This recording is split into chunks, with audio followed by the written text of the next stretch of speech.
Olá pessoal, tudo bem? Boa noite. Estamos dando seguimento a essa série de lives sobre nutrição e saúde da pessoa idosa. E mais uma vez eu reforço o meu convite para que vocês nos acompanhem nessa jornada de conhecimento sobre alimentação, sobre saúde, sobre qualidade de vida, de forma especial para a pessoa idosa. E o tema que nós vamos abordar hoje é nutrientes essenciais para o idoso. Claro, todos são importantes, não só para o idoso, mas para a população em geral. Todos os nutrientes têm uma função específica no nosso organismo, mas existem aqueles que possuem uma função, vamos dizer assim, mais específica, que a ausência dele com certeza vai trazer um resultado negativo maior. E para o idoso ainda mais, porque como a gente vem conversando nesses dias, o idoso ele é um grupo vulnerável para a deficiência de nutrientes, devido àquilo que a gente conversou sobre o próprio envelhecimento, sobre as alterações que ocorrem no organismo, que acabam interferindo na digestão, na absorção dos nutrientes. Então existem condições que eles vão comer os alimentos, mas não vão ter o aproveitamento desses nutrientes por diversos motivos. E essa falta pode acarretar em diversas manifestações clínicas dentro do organismo da pessoa. Então nós temos que nos atentar a determinados nutrientes para que a gente evite maiores complicações. Então, por exemplo, a gente falou que a idade acaba interferindo em algumas estruturas e alguns órgãos, como por exemplo, interfere na boca, a questão da mastigação, questão da boca seca, a questão da deglutição do ato de engolir, que está envolvendo faringe, esôfago, que são estruturas musculares, que também dependem de uma série de fatores, a questão do estômago e do intestino, que muitas vezes não vai fazer a digestão adequada e nem vai absorver também esses nutrientes. Fígado, que tem a ver com a questão da digestão das gorduras através da bile, do pâncreas, que também tem uma ação na digestão de diversos nutrientes, do rim, que tem a ver aí com a eliminação de algumas substâncias do corpo e que podem, caso elas se elevem demais, atrapalhar totalmente a ingestão alimentar. Então percebem que muitas coisas podem interferir no aproveitamento dos nutrientes. Então nós temos que ficar atentos, nós temos que monitorar quais são essas possíveis deficiências para que a gente possa ter uma dedicação especial em relação à terapia nutricional. Porque a deficiência de nutrientes pode causar graves problemas de saúde e também pode agravar aqueles pré-existentes. A gente tem uma frase bem conhecida de Hipócrates, que diz que seu remédio seja o seu alimento e que seu alimento seja o seu remédio. E hoje nós temos que levar isso muito a sério, porque as pessoas estão deixando de se alimentar e estão tomando remédio para tudo. Então as pessoas não querem ter o trabalho de modificar os hábitos, de melhorar a sua saúde e preferem tomar um medicamento que vai acabar, entre aspas, controlando aquilo que é a consequência dos seus erros alimentares. Então nós temos que reverter isso, porque os medicamentos têm muitos efeitos colaterais.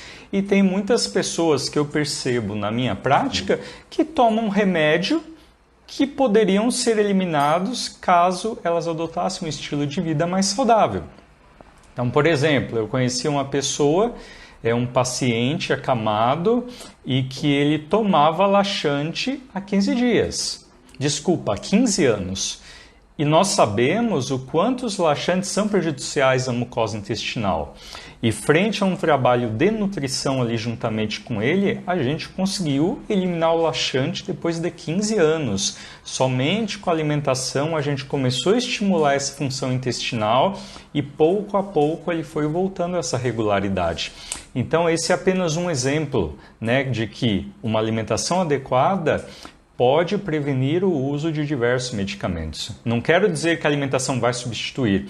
Existem casos que medicamentos devem fazer parte e andar assim com uma alimentação adequada. Mas existem alguns casos específicos que o medicamento é usado, mas não teria necessidade nenhuma se a pessoa se preocupasse em cuidar da sua alimentação e do seu estilo de vida como um todo.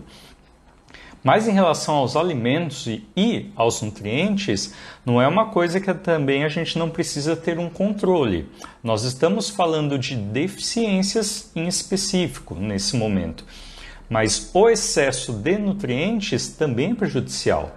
Os nutrientes eles também têm um limite tóxico, um limite máximo tolerável, que se a gente ultrapassar esse limite, vai ocorrer alguma toxicidade e vai afetar alguma estrutura do nosso corpo.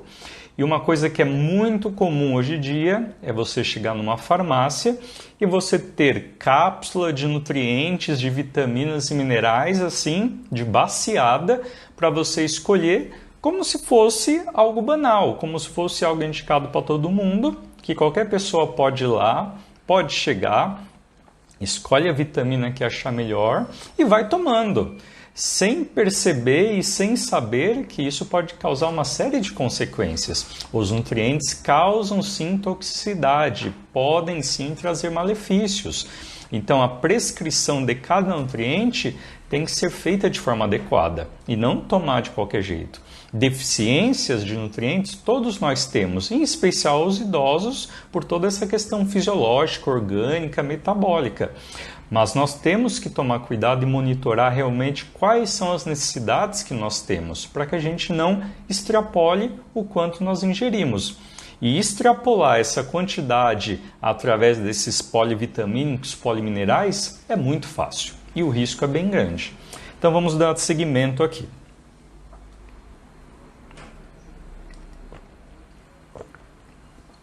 Então, só para vocês terem ideia, para nós, enquanto nutricionista, poder determinar qual a necessidade de nutrientes de uma pessoa, a gente leva em consideração uma série de fatores, como idade, peso, altura, onde a gente vai chegar no cálculo do IMC, estado nutricional, se é uma pessoa desnutrida, obesa ou se ela está eutrófica dentro do peso adequado, exames laboratoriais, então a gente consegue, através de exames, verificar algumas vitaminas e minerais se estão adequadas dentro da nossa circulação do nosso organismo. Então, através de exame de sangue, a gente observa e verifica se precisa suplementar ou não. Outra coisa, estudo do consumo alimentar. Então, enquanto nutricionista, quando eu vou avaliar o consumo alimentar de um paciente, eu faço um estudo minucioso do que ele come de forma mais recente, do seu hábito um pouco mais passado, de 1 mês, 2 até 6 meses atrás, quando a gente faz um questionário de frequência alimentar. E só por esse estudo eu já consigo identificar quais são as possíveis deficiências desse paciente. E se eu quiser confirmar, eu posso pedir sim alguns exames para reforçar e verificar que essa deficiência é realmente verdadeira. Outros, eu não preciso nem de exame, eu não preciso nem de fazer um estudo minucioso da alimentação.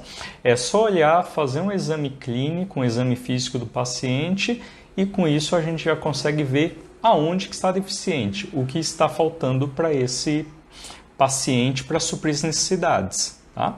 E outra coisa são as doenças existentes.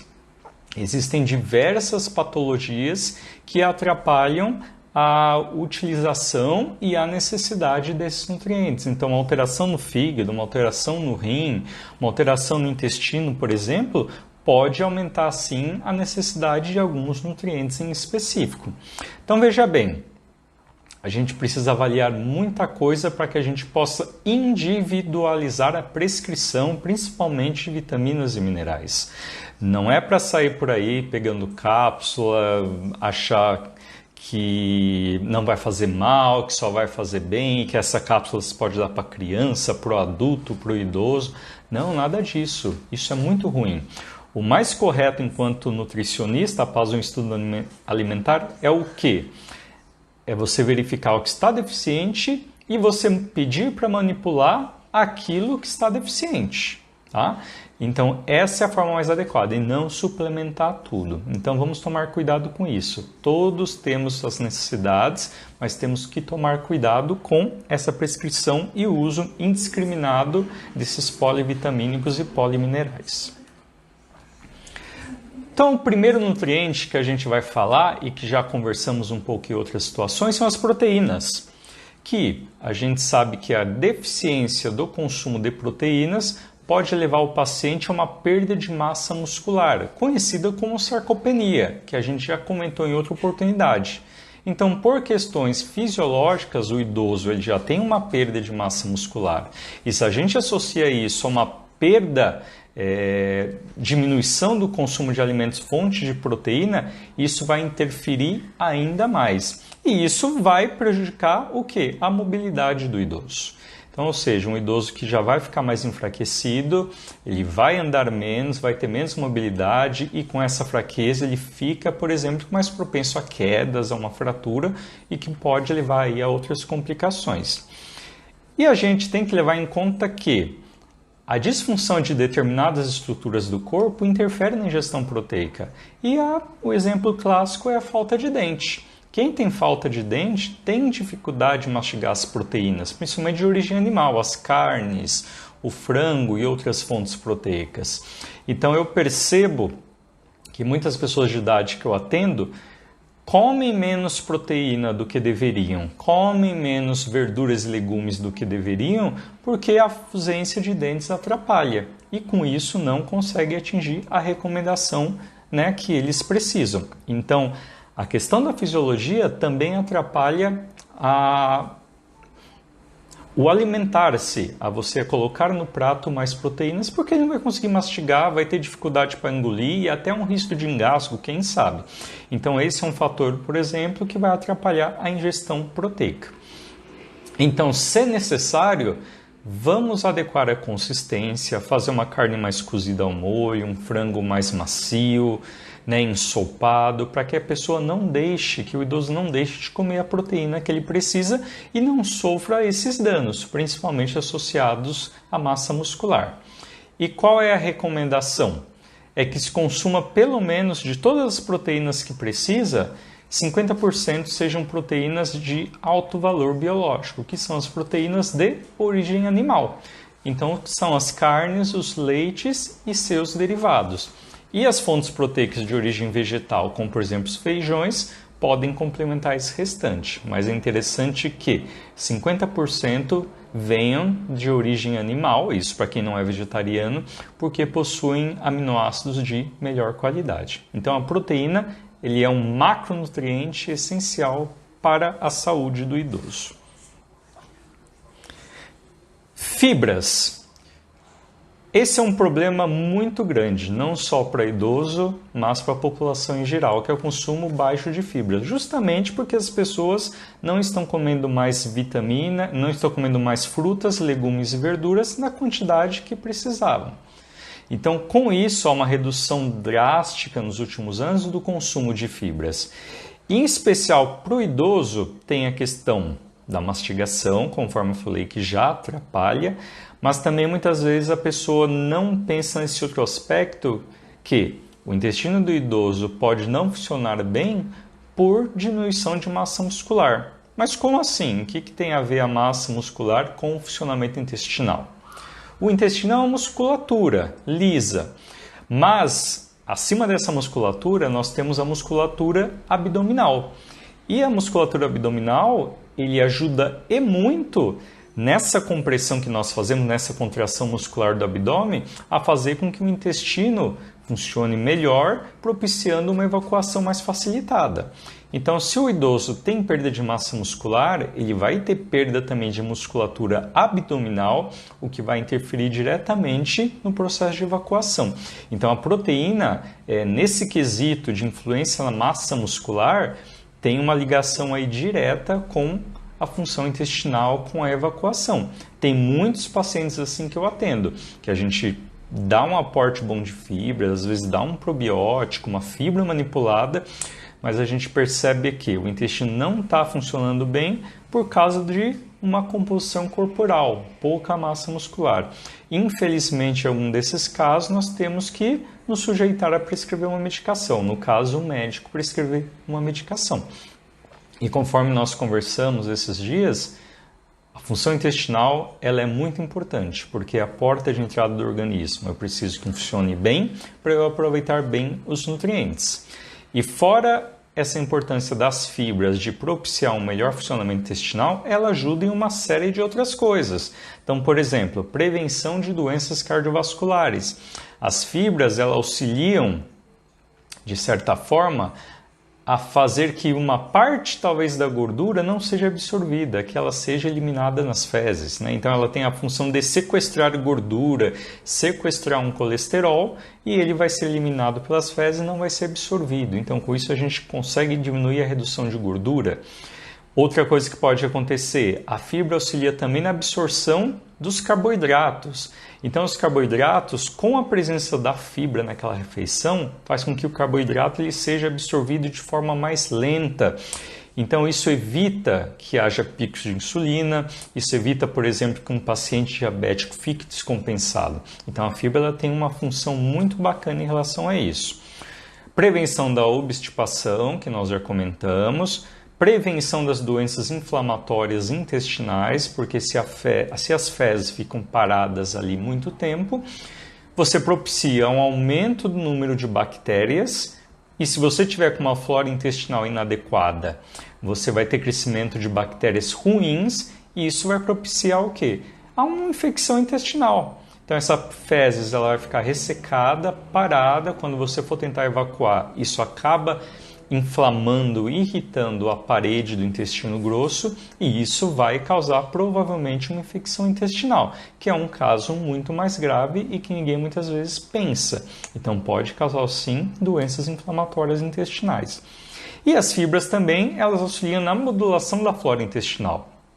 Existem alimentos que auxiliam nesse processo de aumentar a quantidade de bactérias boas, diminuir a quantidade de bactérias ruins, que no caso nós temos os prebióticos, os probióticos, os simbióticos, algumas fibras específicas, e as fibras elas podem servir como alimento para essas bactérias boas e dessa forma elas proliferarem. Então um exemplo bem conhecido é o FOS, que são os fruto-oligosacarídeos, e a inulina, que são duas fibras específicas que servem de alimento para as bactérias boas e com isso a tua flora intestinal ela fica melhor e vai prevenir uma série de doenças também e vai ajudar principalmente ao intestino funcionar melhor. Então as fibras elas são essenciais para a pessoa idosa. Se ele tem a dificuldade de comer verdura, comer fruta, vamos processar, vamos acrescentar outros alimentos que podem ajudar, como os farelos de trigo, farelo de aveia, que são alimentos que não vão precisar, de certa forma, de uma mastigação maior, que você pode colocar no meio do alimento, pode colocar no meio de uma vitamina, e isso vai ajudar, por exemplo, a aumentar a quantidade de fibras existentes. E estudos mostram que a maioria das pessoas não consegue atingir no dia essa necessidade. Então devemos ficar atentos, né, a essa necessidade de fibras, principalmente na pessoa idosa. Agora nós vamos falar um pouquinho dos minerais, em especial o cálcio, o magnésio e o fósforo. Então esses minerais eles estão envolvidos em diversos mecanismos do nosso organismo. Então se a gente fosse parar para listar aqui o que cada mineral faz, a gente ia ficar aqui muito tempo, a noite toda. Mas o que é importante para eles é que esses três unidos desempenham uma função muito importante na saúde óssea, então do processo de desenvolvimento ósseo e da manutenção óssea. Se a gente tiver a deficiência de algum desses minerais, a saúde óssea vai ficar prejudicada. Não vai adiantar nada eu ingerir um monte de cálcio para ajudar o meu osso, mas se eu não ingerir alimentos fontes de magnésio e de fósforo, a ação desse cálcio ele vai ficar prejudicada e a mineralização óssea, que é o processo de formação e manutenção óssea, vai ficar também prejudicado, o que vai levar essa pessoa a um processo de osteopenia, osteoporose e deixar essa pessoa mais propensa a fraturas. E um estudo recente, realizado em São Paulo, mostrou que 36% dos homens e 16% das mulheres com mais de 65 anos apresentavam osteoporose. E com certeza essa osteoporose ela não surgiu do nada. A osteoporose é um processo que leva tempo, então a pessoa começa a ter a perda de massa óssea de forma lenta e se ela não corrigir, vai chegar num ponto que a osteoporose já está estabelecida. E muitas vezes a pessoa só vai descobrir quando, por exemplo, ela sofreu uma fratura. E não adianta nada você chegar na terceira idade e com uma certa deficiência de massa óssea e de repente querer suprir agora tudo que você precisa de cálcio, magnésio, fósforo para melhorar isso, que não vai adiantar muita coisa. Você pode até fazer com que isso não piore ou desacelerar essa perda óssea, mas a gente não vai conseguir regredir. Pela fisiologia do corpo, os nossos ossos têm a capacidade de absorver cálcio, magnésio, fósforo em grande quantidade, principalmente até a adolescência. E depois, essa capacidade de absorver não é tão grande assim, de reservar esse cálcio, esses minerais no osso. A tendência depois é só a manutenção. Então é muito importante essa orientação para as crianças e adolescentes que tenham um aporte adequado de cálcio, magnésio e fósforo para que isso se torne uma reserva para o resto da vida. Mas você tem que manter essa reserva, porque o cálcio ele é utilizado também no corpo para outras coisas. Contração muscular é uma delas. E se o corpo percebe que está faltando cálcio, de onde o corpo vai tirar? Ele vai tirar do osso. Então, existem funções que não podem parar. Então, se o corpo percebe, o organismo percebe que está faltando cálcio, ele está precisando do cálcio, ele vai fazer o quê? Através de hormônios, ele vai começar a tirar cálcio do osso, disponibilizar na corrente sanguínea e ele vai ser utilizado em outras funções. Mas com isso, com o passar do tempo, a sua saúde óssea vai ficando prejudicada. E o cálcio é outra coisa que tem se mostrado insuficiente em todas as faixas etárias. Então, temos que tomar cuidado. O idoso tem essa deficiência, mas não é quando eu chegar na terceira idade que eu vou me atentar a isso. Eu tenho que fazer uma prevenção desde antes, para que quando eu chegar na melhor idade, como dizem, a gente não sofra com esse tipo de problema. Então, por exemplo, no idoso, o que pode atrapalhar a absorção do cálcio? Existem determinados alimentos que, se eu ingiro junto com o cálcio, eu vou atrapalhar a absorção. Então, por exemplo, é o ferro.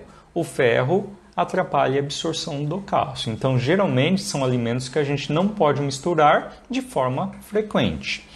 Alterações do pH do estômago. O cálcio é melhor absorvido em meio ácido. O idoso ele já tem um problema de redução de produção do ácido clorídrico pelo estômago e isso interfere na absorção do cálcio pelo idoso. A outra coisa, inatividade física, tem interferência na absorção.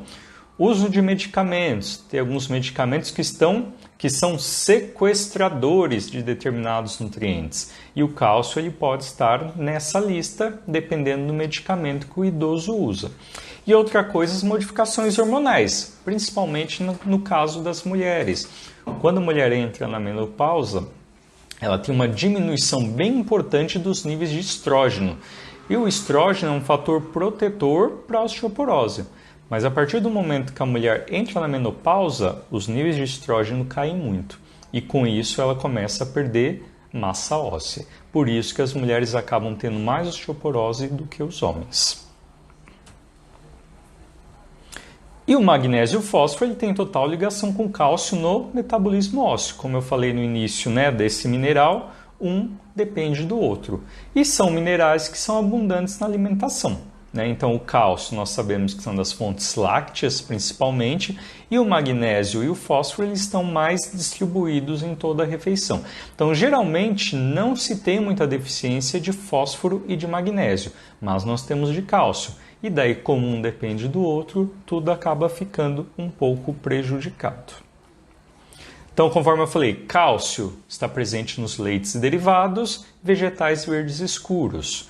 Fósforo, leite e derivados, proteínas animais, soja e alimentos à base de soja, como tofu, vegetais verdes escuros. E o magnésio, por incrível que pareça, uma das melhores fontes é a semente de abóbora, aveia, as oleaginosas como nozes, castanhas, amendoim, tofu também tem, e a semente de girassol. Então a gente precisa ter uma variedade de alimentos para que a gente consiga atingir. Mas conforme eu falei, fósforo e magnésio é mais fácil da gente atingir. O cálcio é que a gente precisa ter uma atenção especial. Outro mineral muito importante é a anemia. Desculpe, é o ferro, que a deficiência do ferro vai causar um dos principais problemas hematológicos do idoso, que é a anemia. Quando eu vou fazer a avaliação do idoso, no meu trabalho, eu tenho por hábito dar uma olhada nos exames laboratoriais. E posso dizer aí que 60%, 70% dos exames que eu vejo tem lá a deficiência de ferro, que a gente observa através da dosagem do ferro especificamente, transferrina, ou através mesmo da dosagem da hemoglobina no hemograma completo. Então o que acontece? Muitas vezes o idoso ele tem essa deficiência pelo fato da mastigação, que interfere na ingestão de alimentos proteicos, principalmente a carne vermelha, e também por questões neurológicas. É muito comum um paciente que tem Alzheimer, que tem um Parkinson, uma doença neurodegenerativa, chega a uma etapa de avanço da doença que qualquer coisa mais sólida na boca, qualquer coisa mais fibrosa, ele tende a meio que juntar na boca e começar a colocar para fora. Então isso é muito comum, eu vejo isso quase todo dia. E com isso faz com que o idoso consuma menos também. E inclusive já vi pacientes que mesmo a carne batida, não sei como ele consegue perceber dentro dessa sopa batida, por exemplo, e ele não aceita. Por uma questão neurológica característica dessas doenças aí neurodegenerativas. Então, o baixo consumo de alimentos proteicos, no caso a carne, o frango, principalmente carne vermelha e os miúdos, e essa questão neurológica faz com que o idoso tenha, sim, uma queda da ingestão do ferro. E por que o ferro é tão importante para o idoso, é tão importante para a vida dele? Porque o ferro é um dos principais componentes da hemoglobina. E onde que a hemoglobina está? Ela está dentro da célula vermelha. E qual é a função desta hemoglobina, essa estrutura que está dentro da célula vermelha? Essa hemoglobina ela é responsável por carrear, por transportar o oxigênio que nós respiramos. Então, ou seja, nesse ato de inspirar, que enche nossos pulmões de ar, de oxigênio, esse oxigênio ele vai para a nossa circulação ser distribuído para todos os tecidos, para todas as estruturas. Só que esse oxigênio ele não vai sozinho, ele precisa de alguém que vai levá-lo. E quem que leva? É a célula vermelha. E quem é que vai segurar esse oxigênio na célula? É a hemoglobina, que é formada do ferro. Ou seja, se o paciente tem anemia, ele não consegue transportar o oxigênio de forma adequada. E daí ele vai se tornar um idoso apático, um idoso sem força muscular, porque o músculo sem oxigênio ele também não vai funcionar bem. É um idoso que vai ficar pálido, sem vontade de viver e que às vezes muitas pessoas vão relacionar isso com depressão, indisposição, ele é preguiçoso, mas na verdade ele está com deficiência de ferro, o que interfere diretamente na disposição. Então é algo que a gente tem que ficar muito atento, porque a anemia ela é bem prevalente na pessoa idosa. Então é muito interessante a gente monitorar periodicamente as dosagens de ferro, transferrina, hemoglobina no sangue, para que a gente possa prevenir a anemia ou corrigir essa deficiência caso seja constatado. E quais as principais fontes de ferro? Os alimentos de origem animal, no caso as carnes vermelhas em especial, frango, os miúdos, então o fígado, o famoso fígado que você gosta de dar para o seu filho, por exemplo, e que ele não gosta muito, tem que colocar para o idoso também. De vez em quando ele é muito bem-vindo para o idoso, porque o fígado é rico em diversos nutrientes e é rico também em ferro. As leguminosas, né, no caso os feijões, também colabora bastante, mas claro, o ferro de origem animal ele é muito melhor absorvido do que o ferro de origem vegetal. Um exemplo aí são os feijões. Mas a vitamina C ele é um elemento que ajuda a absorver melhor este ferro.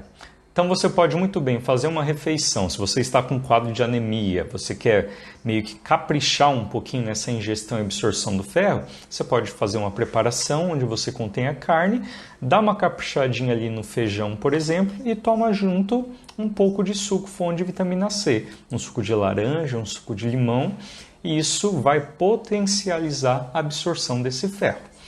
E uma coisa que eu queria trazer aqui de curiosidade é a questão da beterraba. Uma coisa que todo mundo fala, tá com anemia, tem que comer beterraba. Eu sinto informar, mas beterraba não colabora em quase nada com os níveis de ferro.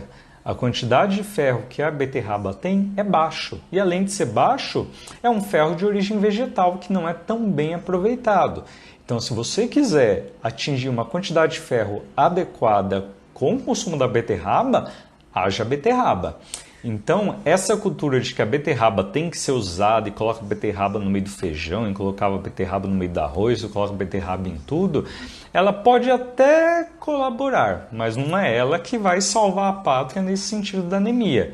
E quando a gente fala de composição nutricional dos alimentos, a rama da beterraba, o cabinho da beterraba tem mais ferro que a própria beterraba em si. Então, olha só que coisa. E, infelizmente, a gente ouve ainda muitos profissionais aí dizendo que é a beterraba que vai colaborar ali mais firmemente com a questão da anemia. Não, ele vai ser um colaborador, mas as principais fontes são outras, carne, leguminosas, miúdos, que vão colaborar efetivamente. E, se necessário, obviamente, se é uma anemia muito grave, a suplementação com sulfato ferroso também é bem-vinda, que até determinado ponto de deficiência o nutricionista ele pode fazer, se não é necessário uma prescrição médica com uma dosagem mais alta para reverter melhor essa anemia, né, num tempo mais rápido.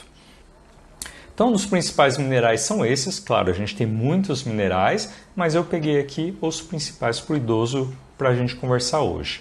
Em relação às vitaminas, eu vou falar também só de 3 vitaminas. Então, nós vamos falar agora da vitamina A, que ela é encontrada principalmente nos alimentos de origem animal, também nas fígado bovino, no óleo de fígado de bacalhau, né, o famoso óleo de fígado de bacalhau, que é rico em um monte de coisa também, mas que ninguém gosta, porque realmente aquilo é terrível, mas ele é rico. De vez em quando aí é bom tomar, tá? Leite e ovos e nos alimentos amarelo-alaranjados, né? Então são essas as fontes de vitamina A. E para que a vitamina A é importante? Ela é importante para o processo de visão. Então muitas pessoas, principalmente os idosos, têm uma cegueira matutina e principalmente uma cegueira noturna, que pode ser relacionada à deficiência de vitamina A. Então, geralmente, durante o dia, quem tem essa deficiência fica com a visão muito sensibilizada em relação à luz. Então, aquele idoso que vai sair no sol, ele quase não consegue enxergar, porque devido à acessibilidade da luz solar, ele acaba andando ali com o olho fechado, tem toda uma dificuldade, muitas vezes tem que ser conduzido por uma pessoa para não tropeçar e acabar não caindo. E à noite ele pode ter dificuldade de ler as coisas, de enxergar as coisas, de também andar, se ele for andar na rua, por exemplo, e muitas vezes está relacionado com a deficiência da vitamina A, que está presente nesses alimentos. E outra coisa que a vitamina A ela colabora é a questão da imunidade. Tá? Então, a vitamina A ela colabora no processo de defesa do organismo e ela deve sim fazer parte da nossa alimentação. Mas em especial para o idoso que ele já tem uma deficiência visual normal da idade, a vitamina A ela pode ser interessante. Por quê? Se tiver alguma deficiência visual devido à falta da vitamina A, isso pode amenizar um pouco. Não é que ele vai voltar a enxergar tudo, mas essa visão pode estar um pouquinho mais prejudicada pela deficiência desse nutriente. Vitamina D também é muito importante. Alguns dias atrás eu fiz uma live com a minha amiga fisioterapeuta Sandra sobre a vitamina D, ela lá da Sanfísio, e da importância que ela tem toda para o organismo e principalmente em relação ao idoso. E a vitamina D, como ela é sintetizada? Como a gente consegue a vitamina D? Principalmente pela radiação, pela luz solar. Então, ou seja, 80 a 90% da vitamina D que a gente precisa, ela deve vir do sol, da radiação, expor o nosso corpo à luz solar, pelo menos 20 minutos por dia, expondo braços e pernas, e sem protetor solar, porque não adianta nada eu ir tomar sol com protetor solar que eu não vou ter aquela radiação.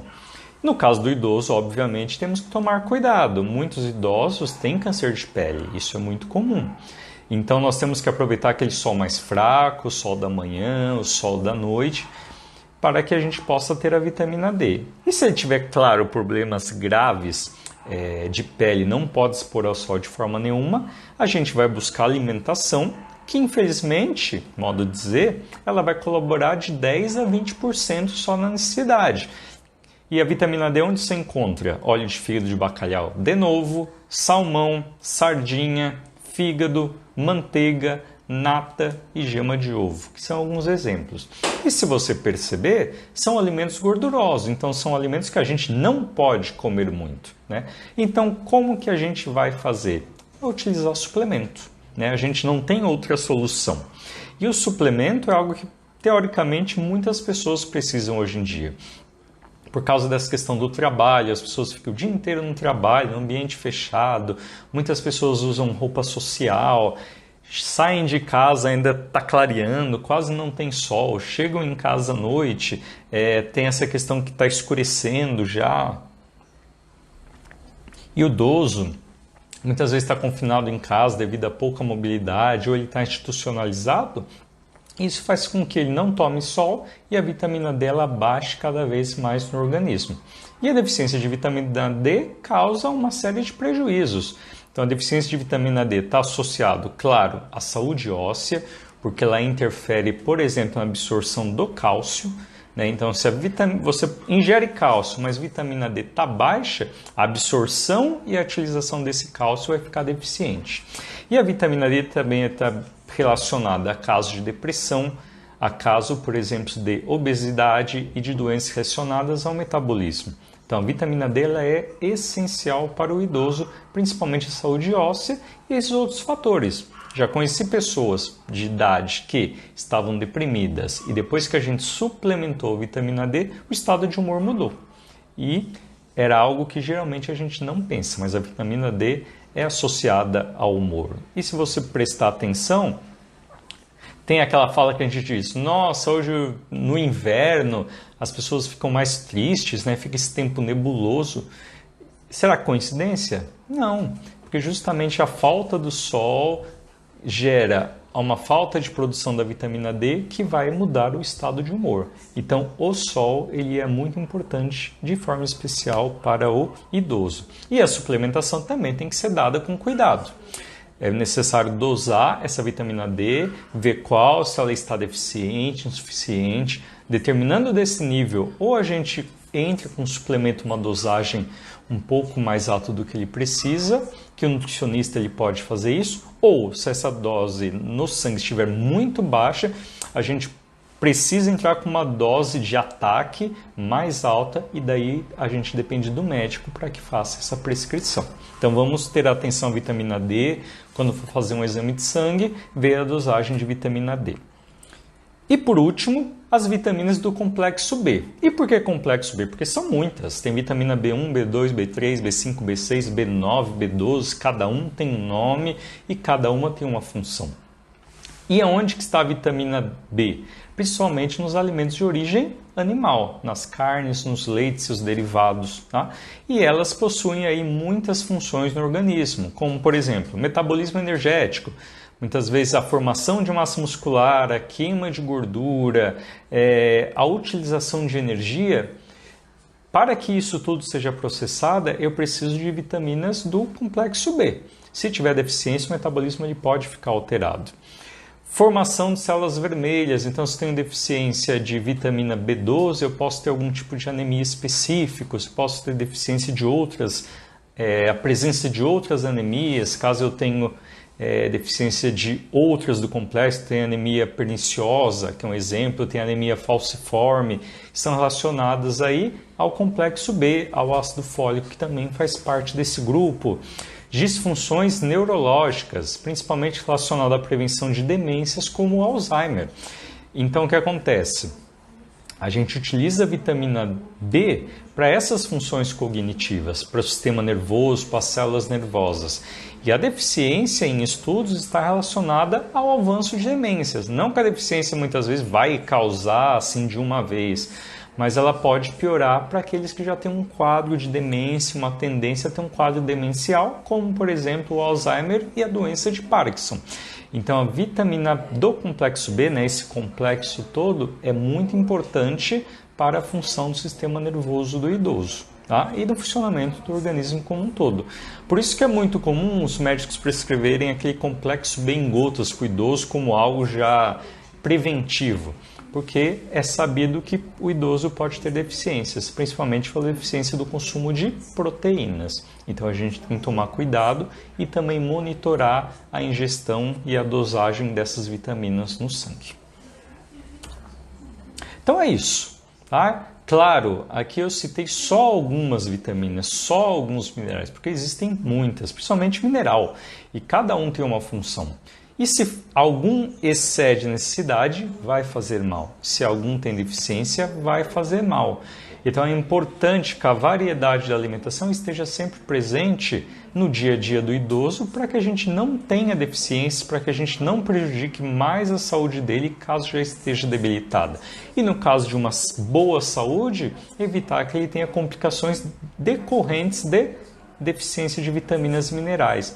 Então é importante fazer um estudo da alimentação dele, ver quais são as possíveis deficiências, fazer exame de sangue para que a gente evite aí complicações nos quadros que ele já tem. Muito obrigado e um grande abraço.